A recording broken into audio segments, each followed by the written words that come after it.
Alam mo ba na may mga lugar sa mundo na hindi pwedeng puntahan ng mga ordinaryong tao? Ang ilan sa mga ito ay sobrang delikado dahil sa matinding klima, radiation, wildlife hazards o mahigpit na government restrictions. Ito ang top 5 most dangerous places in the world. At habang papalapit tayo sa number 1, mas nagiging kakaiba at mas mahigpit ang mga lugar na ito.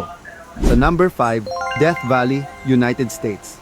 Isa ito sa pinakamainit na lugar sa buong mundo kung saan naitala ang temperature na umabot sa 56.7 degrees Celsius.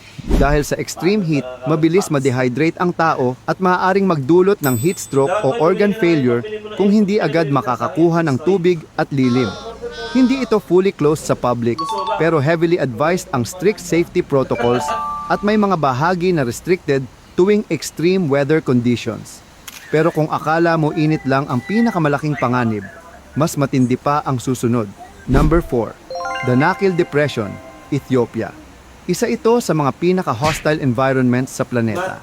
Bukod sa sobrang init na umaabot sa extreme levels, halos buong taon, may mga toxic gases mula sa volcanic activity at acidic pools na kayang makasunog ng balat.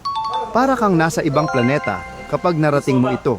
Limitado ang access at kadalasan ay guided expeditions lamang ang pinapayagan dahil sa extreme danger at unpredictable volcanic activity. Mula sa nakamamatay na klima, pumunta naman tayo sa isang lugar kung saan ang mismong kalikasan ang banta. Number 3.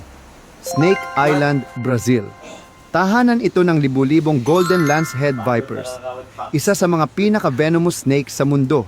Sinasabing halos bawat metro ng isla ay may posibilidad na may ahas, kaya napakataas ng risk ng fatal bites. Mahigpit na ipinagbabawal ng gobyerno ng Brazil ang pagpasok ng civilians. Pinapayagan lamang ang ilang researchers na may special permission. Pero hindi lang kalikasan ang dahilan kung bakit may mga lugar na delikado. Number 2. Chernobyl Exclusion Zone, Ukraine. Ito ang lugar ng isa sa pinakamalalang nuclear disasters noong 1986.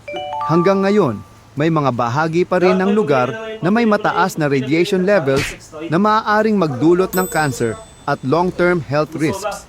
Dahil dito, napakahahigpit ang access control sa lugar na ito. Pinapayagan lamang ang guided tours sa designated safe zones at bawal pumasok sa highly contaminated areas. At ngayon, ang pinakamisteryoso at pinaka-restricted sa lahat. Number 1. North Sentinel Island, India.